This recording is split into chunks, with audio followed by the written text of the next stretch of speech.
Okay, so let's cover the rest of the world. As you know, we've been covering all of our Angel City players. That might be the one. All right, and let's cover the rest of the world. You're on mute I again. did it again. I put it on mute. That's what you got to use the mute one for lessons. It's the voice.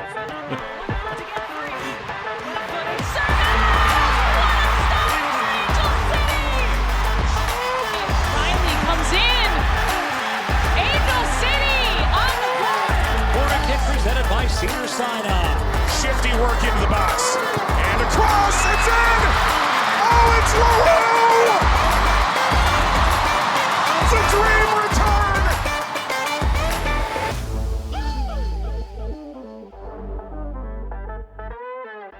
Hey everyone, welcome to Casual FC, a World Cup preview pod, at least for a short while. I'm your host, Mario Salazar, with my co-host, Angela Morales. If you're catching us in the middle of our series, guess what? We have a first episode that recaps all things World Cup. So go back, listen to that one. It'll kind of help prepare you and share it with a friend. Give them something to learn. Just a recap on how to watch everything. Fox is going to be the official broadcaster for English language in the US. So anything on the Fox network, Fox FS1, foxsports.com, the Fox app, any streaming apps like YouTube TV, Fubo, Sling, all of those. You know, you've probably signed up and forgot to delete most of those. So the one thing to think about when looking at all of those is that if you are going to be streaming most of these, that you're going to have a TV login. So ask for someone, get your own, do what you got to do, but, you know, have fun and watch all of those. Telemundo is going to be the official broadcaster in Spanish in the US. That means all the matches will be on Telemundo and Universo channels. All matches will also be streaming in Spanish on Peacock, which that just makes life a lot easier. Just go ahead and stream it from Peacock. And as we've been saying from before, if it's easier to watch it in Spanish. It's just more exciting. It's more fun. The announcers care more. There's more passion. We might be biased because we're both Latino We're here, both of but we're both of the Latino variety. exactly.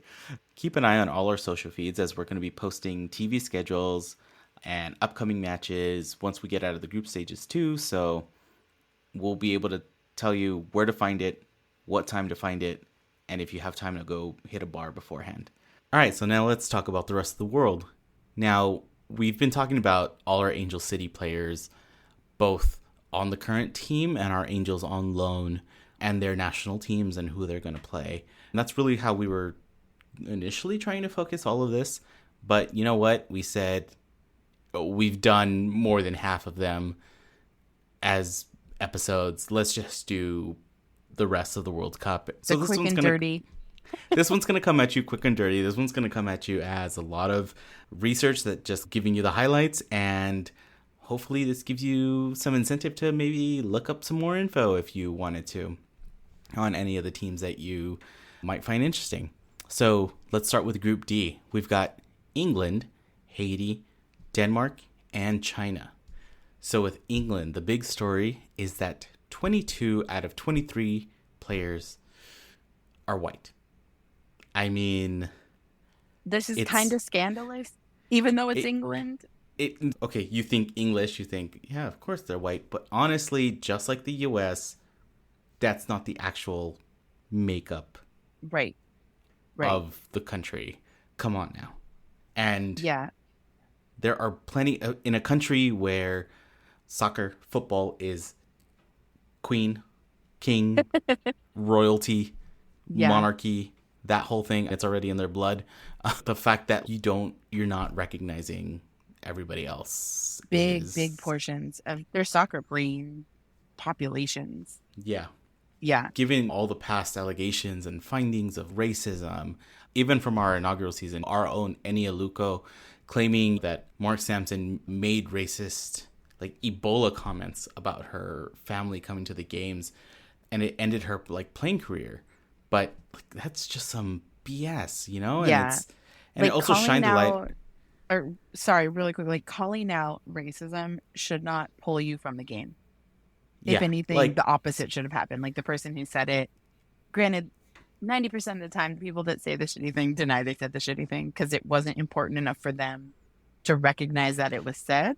To them, But- it was a joke. And it's just like... Right. It's, oh, that wasn't important. It's like, no, you just discriminated against somebody. Like, Yeah. what? Yeah. No, a joke is like, knock, knock, who's there? Boo, boo, hoo, stop crying. Not your family is bringing Ebola. Like, that's just You don't say racist. stuff. That that's is just awful. flat out racist. Like, that's not even veiled racism or... No. or Not at all. okay. Yeah. Again, but sorry, her doing, this- we soapbox a lot. This is supposed to be the quick episode. The other two are going to be really long. I'm sorry. So yes, it's a pretty big deal that 22 out of these 23 players are white. There's some reckoning that needs to happen, and not saying that the 22 players aren't good or don't deserve to be there, but it's also, if you're looking in one single pool, you're missing out and you're neglecting a whole group of people. Yeah, So, and I think okay.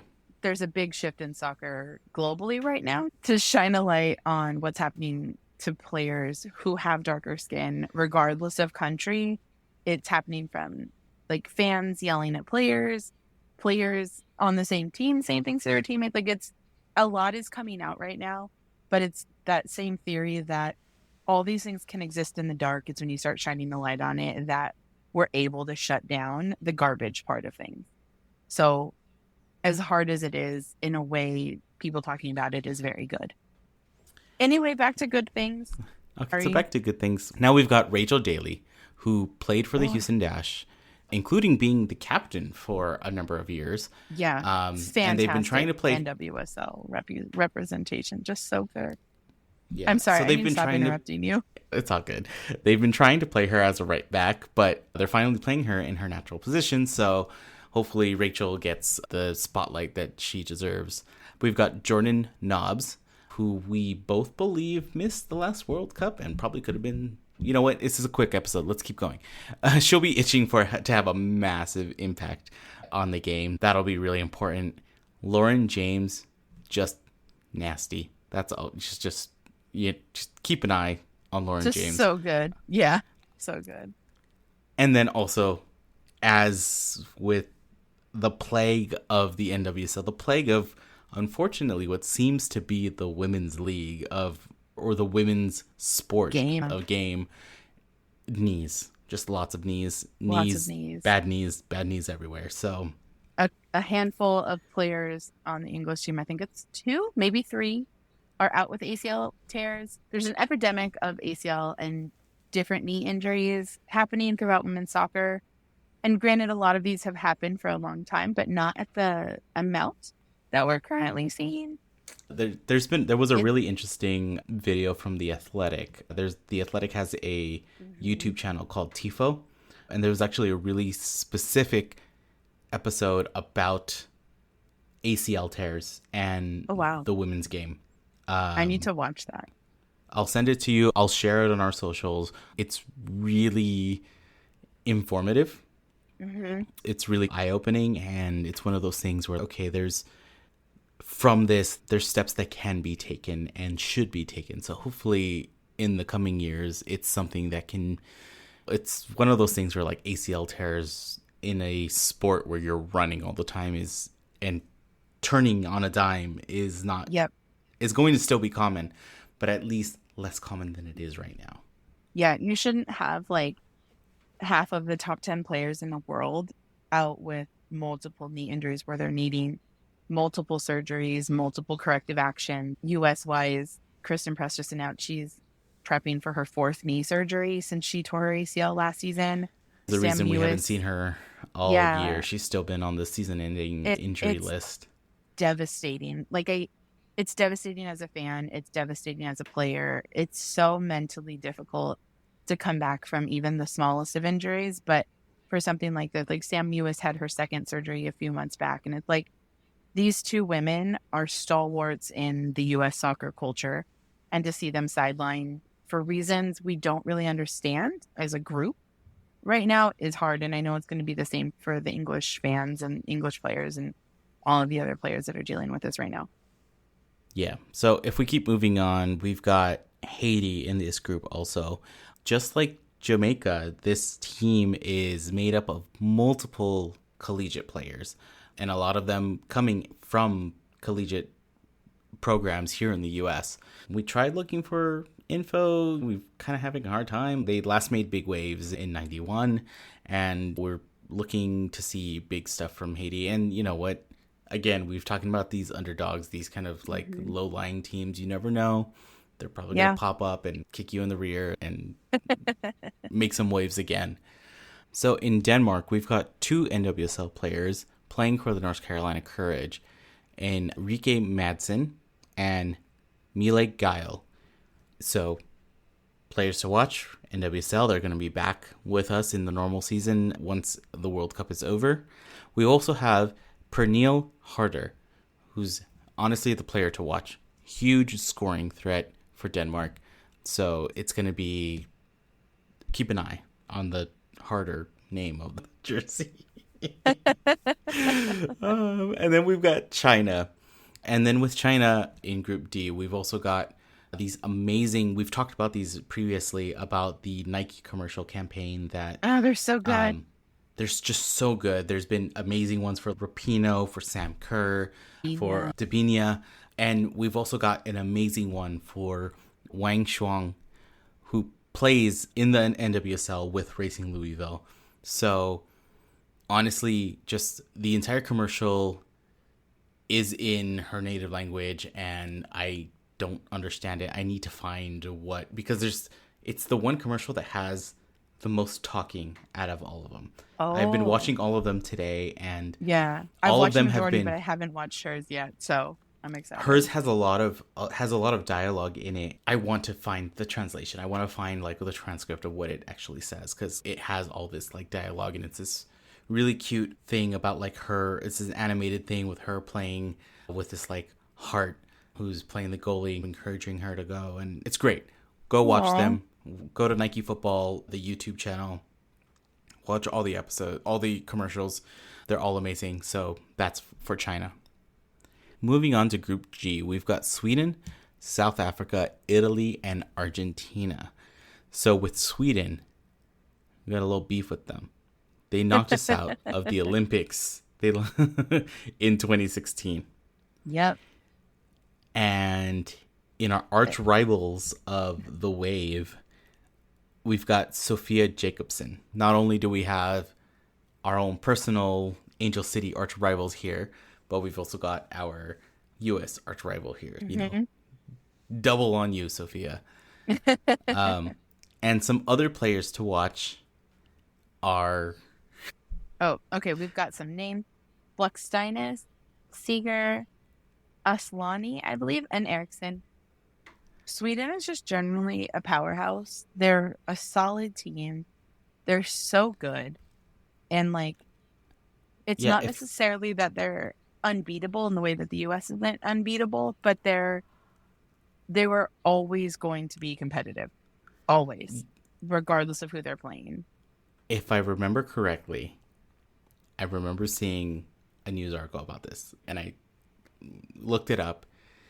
It's from last year, and Sweden, with the chutzpah of their chutzpah is a good one, saying, yeah, we're dope, we're awesome, that the kit from last year, on the tag, it was an extra long tag, and it said how to stop Sweden. And they literally wrote like player profiles and like strengths and weaknesses of each player. Yeah, basically, or like just playing tactics or whatever it was. But it was like, here, we're going to give you all the information you need, and you're still not going to beat us. And I believe this was during the UEFA tournament. So it's just... That's wild. Look it up. There's an article, like the one that I found was on Forbes. Basically just look up like Sweden kit 2022 or like Sweden how to stop them kit. It's crazy. So yeah, Sweden, one to watch. Moving on, we've got South Africa, and in South Africa we've got their forward, the player to watch is Tembi Katlana, who plays for Racing Louisville here in the NWSL. So again, one of those players to watch because you're going to be able to watch them the rest of the year. They're playing here at home. Formerly played for the Dash, and is just a very fun player to watch. As we keep moving along, we've got Italy, who made a surprise great run in 2019. And they're probably going to be looking to build on it. Oh, totally. Their team success declined in the early 2000s, and they're still facing struggles. So they're one of those teams that's been hot and cold, depending on when you jump in and start watching them. Honestly, you don't know. They might be on their hot streak. They might be on their cold streak. But if they're trying to build up from their last World Cup, if you took World Cup to World Cup, they might be going on the uptrend. But then again, there's been 3 years in between. Yeah, there's a lot in between. And I think when teams are rebuilding and putting themselves back together, they end up being very hot and cold. Yeah. It's that like, okay, we've got this. And then you make a couple tweaks and it's like, ooh, that's not working. Or, oh, that's working very, very well. And it's figuring that out in international play and league play and all that good stuff. But I'm curious to see how they do. I know I have a few friends who are big Italy friends, and they're just going to be like, Forza Italia, like for the next month. So it'll be exciting. Okay, and then if we move on, we've got Argentina in this group. And I don't think I said it that way, so I'm just going to go back and say Argentina. I don't know where my Argentina came out from. Argentina, yeah. But Argentina, we have Marina Larroquette, who plays for Orlando. We've also got Estefina Banini. It's just filthy. That's all he wrote. Like, just keep an eye out. Did play for the Spirit, but honestly, just keep an eye out. And then Argentina is looking to build on their historic run from 2019, getting out of the group stage in their first ever tournament. National teams are all about just building. Like, you're never doing a plan of like, next World Cup, this is what we're going to do. It's always a like, because of how far the World Cups are, it's always like 10-year plans, 20-year plans. Yeah. How are you going to develop? How are you developing your soccer legacy within your country? And the kids that were just being born, how are we going to get them into the system to develop them, basically? Because like, those are the kids that are going to be playing in 20 years when you might have a good run. So let's see how they keep developing it. So for Group H, like final group of the Women's World Cup, we have Germany, Morocco, Colombia, and South Korea. Germany is looking to get back to their winning nature. They've won the World Cup twice. Just in case you forgot from the other episode, I don't remember when it was. We have, in the 9 Women's World Cups, there have only been 4 winners. The U.S. winning 4 times. Germany, who won twice in 2003 and 2007. Norway and Japan. So those 4 countries reign over Women's World Cup history. So Germany's looking to get back to that. They are 8-time UEFA champs. Most recently, they lost to England last year in a fantastic game. They won gold at the Rio Games. So they are, like I said, they're a powerhouse. They've got the background. They've got the pedigree. Yeah. They're one of those teams that you can say there's a pedigree. There's a history with them, and they're just gonna show up and show out, and definitely a team to be scared of. Right. This group is really curious because you have such a powerhouse in Germany. You have a debutante in Morocco. You have Colombia, who is in a situation, we'll get to that, and then South Korea, who can make a run. So it's a really interesting group of teams. Like Morocco, like I said, it's their first World Cup ever. They're the first Arab country to qualify for a Women's World Cup. And like, they recently took Nigeria to penalties. So regular time, extra time, like they took them to penalties where Morocco eventually beat Nigeria, which is huge. I mean, okay, so like Morocco's a tiny country. yeah, super tiny country. But this during the Men's World Cup. Yeah. Again, Morocco for men's and women's has been phenomenal, and the fact that they made both World Cups and they're like making a run for it, and they're not just being discounted, right? They're like Oh They're no, kind they're of very like much a contender. they're very much a contender. So, a little story: we took a trip to Disney World during the Men's World Cup last year, and funny enough, we were at Epcot Oh, cool. during a lot of these matches, right? So, like me being the soccer fan, embarrassingly, as we were walking around the theme parks, like all of them, like after we landed, not even after we landed, on the plane, I was watching the World Cup on my phone on the like plane Wi-Fi. When we landed, we were waiting for our shuttle, and there was another family. There was an English family actually that he wasn't like getting reception or anything, and I was watching it on my phone, and I saw him squeeze over, Like just and he started lean. just Yeah. leaning over, and then so I took out my headphones and I disconnected my headphones, and I was like, let's just do this. It's World Cup. It's what you do. You bring it's what people it is. together. And I think it was the Argentina match that we were watching. Okay, so jumping to the Morocco story here. We were at Epcot the day that Morocco won. Oh my God. Now, if you don't know, the pavilions at Epcot, at Disney World, they tend to hire people from their countries. Disney is actually one of the largest, like, foreign employers. I didn't know Disney that. World itself is actually one of the largest foreign employers because of the fact that all the countries' pavilions, right? The France, the Morocco, the Japan pavilion, all of that, they're actually people from those countries. So everybody's on work visas while they're there. And it's part of a big training program. It's a pretty cool thing. Look it up. And it's pretty wild stories also. Look it up. But we were there when Morocco won their match. Oh, wow. And there were people celebrating in the Moroccan pavilion. I just got goosebumps. Like, It was amazing. So I would give anything to be like, I'm gonna go. As cheesy as it sounds, I want to go back to Florida. I don't want to go to Florida, but you want to go to Epcot? Yes. I want to go to Epcot, and I want to be in the Moroccan pavilion when Morocco plays, Their or soccer one of the times program- Morocco plays. Their soccer just program the- just on the come up. The pride that everybody had in the Moroccan pavilion was amazing. They were telling us stories about like when they won the previous match and all of these things. It was great. So fun little story, but yes. Yeah. Morocco's actually going to be hosting the African Women's Cup of Nations next year. So I fully expect Morocco to just put goals on the board and just surprise everybody. But also, it's one of those where I'm not surprised. I'm not shocked. I'm like, or like where you're not so caught off guard that they're good, but you're surprised at their ingenuity or that kind of thing. We're like, oh, I didn't realize we were there already. Okay, cool. Morocco's definitely on the radar of teams to watch. So that's super exciting.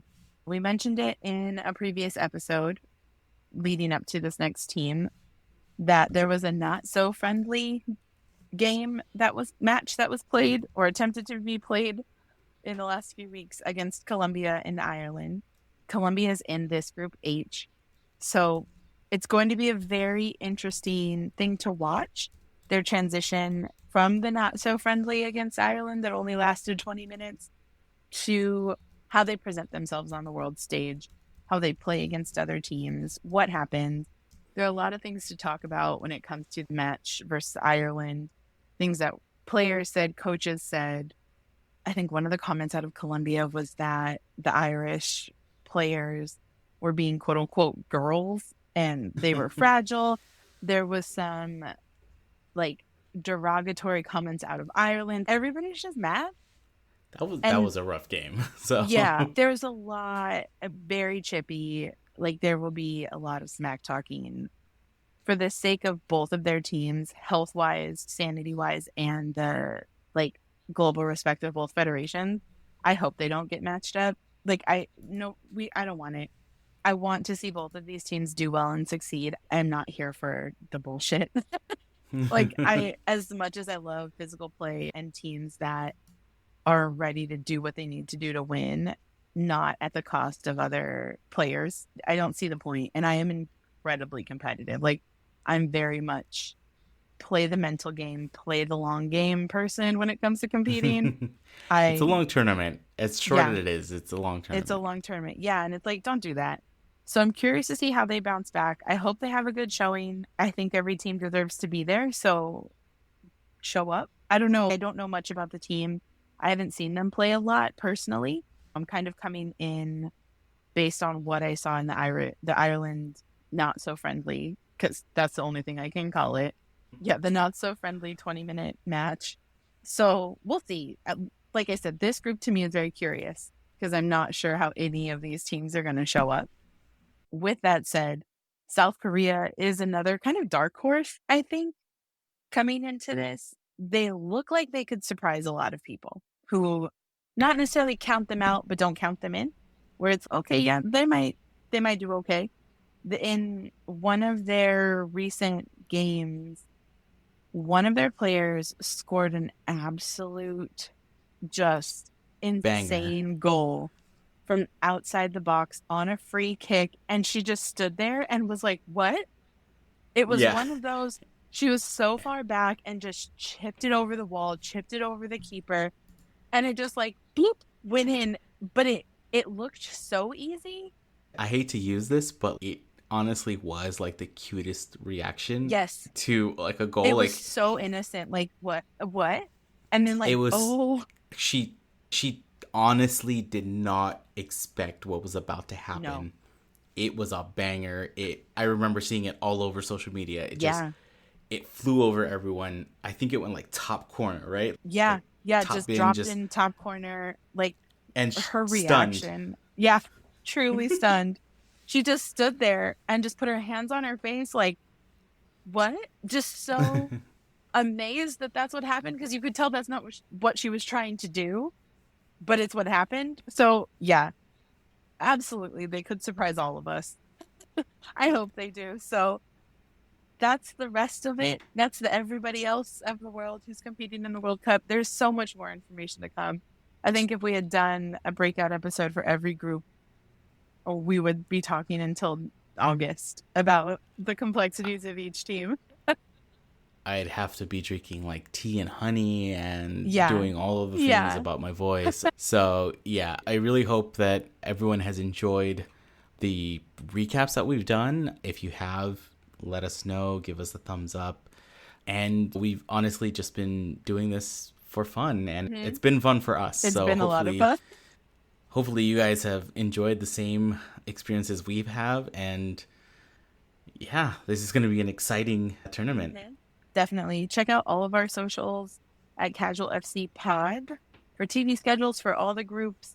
Mario's been the graphic man, so shout out to my co-host for being the social media guy, and then me reposting the Jesus out of everything. Shout out to all of our friends for their support and being just as excited about the World Cup as we are. Shout out to our secret info machine, my girlfriend Eva, who has been so clutch in NWSL history, international team matchup history. She just has a brain that keeps all of the things. Yeah. She's got a brain that keeps all of this information in it, and she's been a tremendous help. I'm just really appreciative of all the help we've gotten from our friends, from our families. Yeah, this has been a lot of fun. I can't wait for the games to start. I'm sure we'll end up recording more World Cup related stuff at some point. I'm sure we'll get the gusto to do it, and keep an eye out for all of them. So with that, enjoy everyone. Bye. Bye.